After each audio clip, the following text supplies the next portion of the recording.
I'm just gonna start us right away. If it max has room, it's okay. That's part of the charm at this point. Wait, did you really have bacon and eggs this morning? I did have bacon next, yeah. You know bacon's nonsense, right? You know bacon is just a manufacturing way to get you to buy pork bellies, to buy the worst. So I'm here's just the I'm just thing. uh Yeah. So here's the thing. Like I know you're vegan now. I spent a plant I yeah, go ahead. based, plant based. Just want to clear that up. Plant based. Oh, okay, plant-based. Yeah. So I spent a very long time, like 15, maybe even 20 years, being Uh-huh. vegetarian. Yeah. And that was like a huge part of my identity. Uh-huh. First of all, hello, Brandon. Hi, Andrew. Sounds We like we are gonna start that time. A huge part of my identity. Let's talk about exactly. identity. We Damn, just have to go. We just have to go with this. All that right. was So awesome. You picked it, not me, dude. You yeah. said bacon and eggs, and I was like, yo, just so you know, bacon is a selling product. And you went, I have some thoughts. Let's Yeah. do this. Yeah. So, okay, so for those like 15, 20 years, I mean, being a vegetarian was a huge part of my identity. Uh-huh. And and then and I can't even like specify a reason at all like why I stopped being vegetarian. Uh-huh. But here's the thing, like a lot of people say, like a lot of people when they're vegetarian or even, when they're eating meat, they're like, yeah, bacon. And I was never really like that. Even like when I was in high school, it wasn't really anything that appealed to me. It wasn't anything that I missed or anything like that. But all of a sudden over COVID, I got hardcore into bacon. I don't know why. I don't know why. Are you doing at least fancy bacon? Or are you just doing like regular? Are you doing like thick cut bacon? Oh yeah, yeah, no, I so I like the bacon, I like the thick cut, I like, the applewood smoked, Uh-huh. so so yeah, it's not your generic bacon, yeah.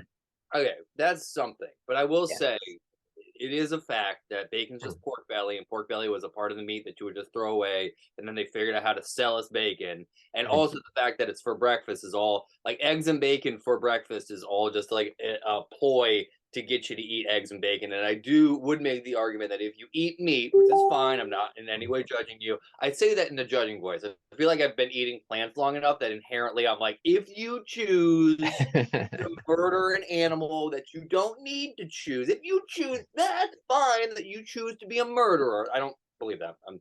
But I will say that meat is a treat. It's weird that we eat so much meat all the time. Mm. I'm not against Yeah. meat necessarily, but it is one of those things like why we eating garbage meat? We shouldn't eat garbage meat. If you're gonna eat Yeah. meat, eat good meat. Eat good Well, stuff. yeah, and that's really what I believe is like it's not it's really the quantity of meat I think that most people eat. That's really the issue. So like for me, I do eat meat, but I also still eat Impossible Burgers. I still eat plant-based stuff, and it's still a big part of my life. I So yeah. I have learned. I have a weird relationship with the Impossible Burger. Mhm. Because I like a bean burger. I like a burger that's like Yeah, I pushed some vegetables together and now you're gonna eat it. I kind of like that better than the Impossible Burger because I like that too. the Impossible Burger is basically just bacon bit. Yeah. Well, uh-oh, are you frozen? Oh no. I got people who desperately want to talk to me at this point, this Yeah. time in the morning. It's Teddy, a former guest. Teddy is like, I have things I need to say about emo night, and I went, oh, that's cool. I'll talk to you in a minute. And then he went, good. I need to unload on you right now, which is fine. I love it. I love. Getting a lot of notifications here. Yeah, no, I love it, and I'm not against it, but it's also one of those like so I realize that one of the ways I identify myself, which I think is a big thing, is like I'm a person who likes to listen, right? And Mhm. I love talking, and I also love listening, and Mhm. I love like whatever like one of my big interests is like whatever.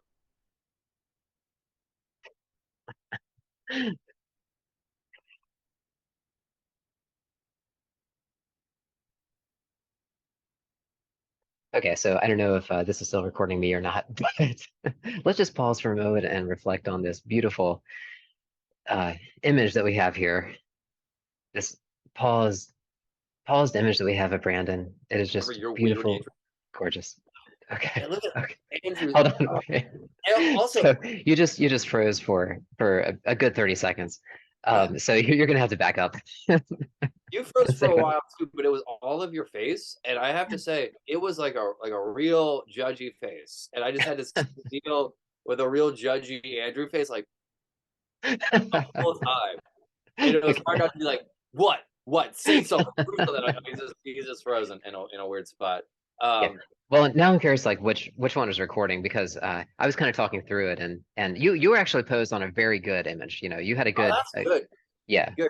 I yeah, it feel looked very good. So it's I'm deep winter, and I feel like you can follow my yeah, winter arc with these because like this is like full. I'm mhm, not cutting my hair. Everything's going a little wild winter, and I yeah, feel like I look. No matter what subject I talk about right now, I feel like I'm gonna look like I'm too into it. Like I'm gonna be a little too like this is what I yeah. think because I was talking Well, about you're other. definitely giving off that vibe. Yeah, Yeah, yeah. Well, you get different looks, different. It's off yeah, season. You can look exactly. what you want. Right. You can't become. You got to go feral sometimes to become domesticated again. Yeah. You Well, know. and also, I mean, we're talking, we're two artists here as well. So it's not only in the winter, but we're also artists, and also you're a mascot. So Yeah, it's like, and it's off season, so like right, awesome exactly. grow out. Uh, Yeah. yeah, that's a thing that Mhm. accidentally happened to me, and as I enter the mascot community, it's that I have become aware that that's not supposed to happen. Everyone else around me is like, "Wow, I really trained hard for this," and I was like, "Oh no, I answered one email, and now I'm with you guys. Isn't that great?" And they're like, "I don't love that fact." And you're like, "Oh, I'm sorry. Hi, I'm here." Did you have any of that? Has that ever happened to you with like where you like accidentally became part of a community that you didn't really mean to become part of? Yeah, I think it's happened on both sides. Like there's been times where I've worked really hard Uh, to get somewhere. And then I see, people like you, like you're talking about, who just like pop in. And of course, right, exactly. But to be fair, I mean that's also happened to me as well, so well, it's kind of interesting. But I think that I mean, we don't have to revisit the conversation from yeah, this yeah. morning, but but I think it is kind of an interesting it's a much different community, I think, than I've ever been a part of, that mascot community. Well, it's also one of those things, and I just have this because I've just been doing art for so long, Yeah, and I really have. Like, it's not a boast. Where like I have a real "it's the gig" mentality. I don't, yeah, you know, I do the best I can every time, and I don't drive yeah. myself nuts. Does that make sense? Yeah, and honestly, like I can see that. That's something I don't know if I've told you that before, but that's something I observed, because it seems like no matter what the job is, you know, and this is, I mean, actually we were actually this kind of ties in because last week we were talking about Ayn Rand, right? Yeah. And here's the one of the takeaways I think from her books is that, like, whatever job you're doing, like, you should just go for it and do it the best you can. And that's one of the takeaways from her books and her philosophy, I think. Now we sort of, I can't remember how much we talked about last week. I'll have to go back and watch the video, but It wasn't last um week. It was like 3 weeks ago. Just as a note. oh, okay, right. So Yeah, last week was an exploration of genre and why it's actually important. It was like oh, yeah, 3 weeks yeah, that's right. ago. I was Okay, like, "Yeah, I haven't read Ayn Rand," and you were like, "I'm about to tell you about it." okay, yeah. Yeah, so I mean, we talked about the flaws and everything like that. And there's plenty of flaws in her philosophy, but I think that is one of the takeaways is, like, that I try to remind myself. I'm not saying I do it all the time, Mhm. but what I try to remind myself is that whatever the job is, like, just do what you can. And I see that in you. I definitely see that in you a lot. Well, the thing I talk about a lot is like, and the thing I think about a lot. It comes to mascot work, but I think it actually spreads out. Is Mhm. my dad was a shift worker, right? So Okay. day, night, night, off is what it was, Mhm. right? So that means that weekends weren't really a thing for us. Like they were for me, sort of, but not for my family as much. Mhm. It was, well, dad's off on that first off because it goes night night was dad sleeping. So that second off is really when things started, right? Mhm. Um, so that second off might fall on any day of the week. We had no idea. Mhm.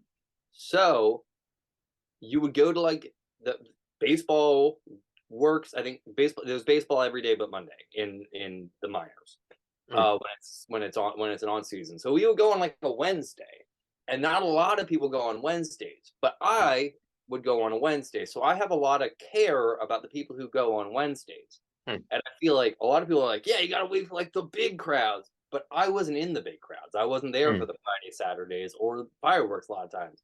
Yeah. Uh, so when it comes to like when I give it my best, is I try to give it my best all the time. If there's another person there, I'm doing the best I can that day, you know? Mhm. And like that means like maybe my highs aren't as high as other people on the big nights, but Mhm. also like I really care about the people about the Wednesdays. I care about the Mhm. Wednesdays. I care about working on the Wednesdays. Yeah. And it's there's making art, and I make visual art with you, a visual art thing, but there's also being a performer, which is a little Mhm. bit different than being an artist.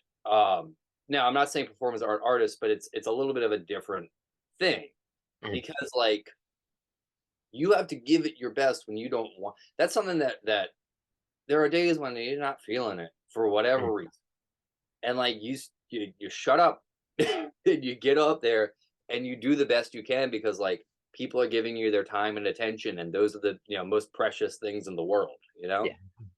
and like it is interesting that like that's something I that as a performer, especially in mascot work, I don't care where I am. I'm gonna do the best I can every time. Mhm. And like it's something I explain to people like, oh man, are you excited about this or that? And the answer is usually like not particularly. Mhm. Uh, I do my job. My job doesn't change, you know? Mhm. There's a consistency I try to get with my work. How do you feel about that? Yeah. Especially as a someone who makes music every once in a while, you are just kind of wallpaper. We've talked about this before. That's not an Yeah. insult, but it is true. Like, and that's Yeah. nice in some ways. So what is that like? Yeah. Well, I would say that, and this may have come up before, but I would say earlier in my career, I sort of had that, um, a more narcissistic attitude where I was almost kind of offended by it. And I admit that. I mean, like I've gone through many phases, during my life, and I'm, Yeah, but you're, honestly now, what's that? you're in your bacon phase. Exactly, yeah.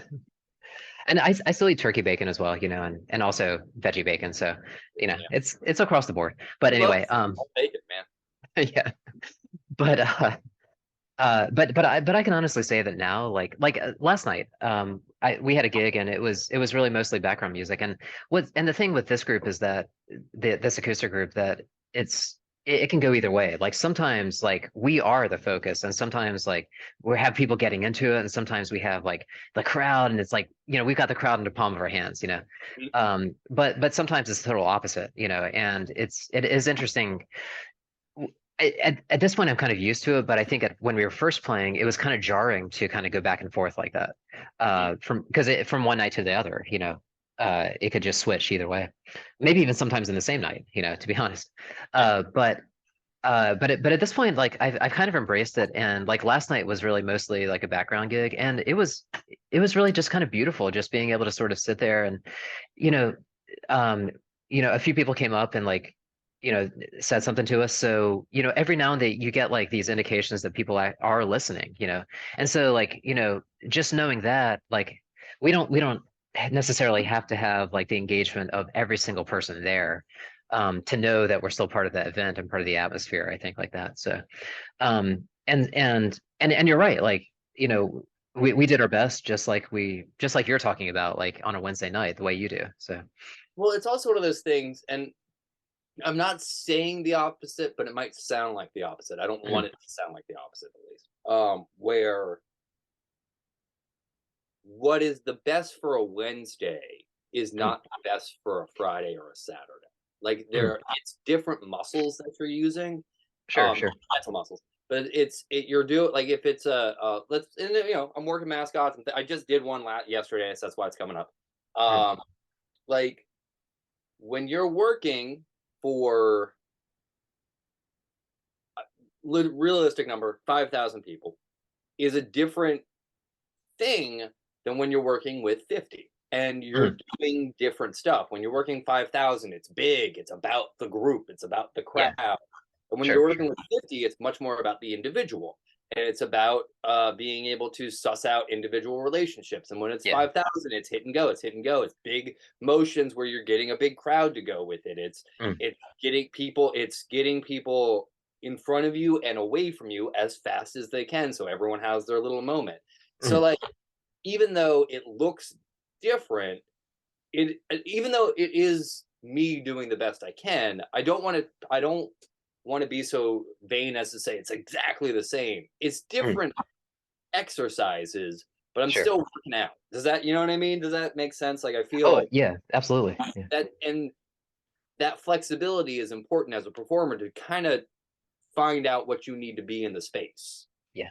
Well, and I think you see that, in the theater that we've done as well, and in music performances, thing like that, because like I think it's very similar, and you can sort of see a difference. Like if somebody is trying to do the same thing with a different crowd, then a lot of times it doesn't. Uh, Yeah. that You can was it. finish what you thought, though. That's the Yeah, rule. yeah. A lot of times it doesn't translate. And so yeah, and we could go on and make all sorts of different analogies, but I think the point is like, if you go see a theater performance or a music performance and like they're trying to do a gesture or something or a connection or something that doesn't work for that specific audience, then it doesn't feel. So I agree. I think that flexibility is really important, and you shouldn't just have that kind of like stock performance Yeah. You because it's not going to work. Yeah. Yeah, you should fit. Well, it's funny because you almost should have that stock performance, but you have a stock performance for 50 For and yeah, 45 exactly. Yeah. and Yeah. 20 and 30, and like Right. it's But it's even then, like, yeah, but even then, like each interaction that you have is going to be different. Like if you're dealing with 50 people, it's going to be 50 different people each night, right? And so like, a certain kid is going to come up, and interact in a different way than they would, right? So yeah. So I think next week we need to discuss the difference between art and craft, which is something I'm fascinated with. yeah, I love that. Yeah. Okay. And then bacon, some more bacon talk, more art and craft. We're doing bacon talk just for the algorithm because still Everybody loves bacon. I don't. Not even like No, I mean, no, I meant that from an algorithmic perspective. See, here's the thing. I'm gonna argue that much like Elvis and I think Elvis and Bacon are two things that you can never talk about them. You're always talking about something else. okay, I can go with that. I'm curious to hear more about that, but we That's should. the that's the end sentence. You're never talking about Elvis or Bacon. You're always talking about something else.